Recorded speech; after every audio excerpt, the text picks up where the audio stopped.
ছেলে, ও বলছে আমার ছেলে। বাবা, সন্তান একজন আর মা হচ্ছে দুইজন। ও মায়েরা, এরকম আমাদের ইহজগতে হয়?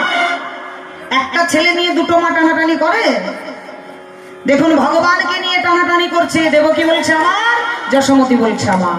তাহলে গোবিন্দ কার ছেলে গো? প্রকৃত আমরা জানি যে যশোমতীর সন্তান, কিন্তু যশোমতী জন্মদাত্রী বটে, সে হচ্ছে পালনকর্ত্রী, কিন্তু জন্ম দিলেই যে মা হওয়া যায় না। আজকে প্রমাণ এই জায়গায়। ও টানছে, তখন মাতা পার্বতী বলছে আমি প্রমাণ করে দিচ্ছি কে আসল মা। আসিয়া তখন পার্বতী কয় আমি যে করিব ইহারও নিশ্চয়, সতেকে বসনে টানা হইবে কারে।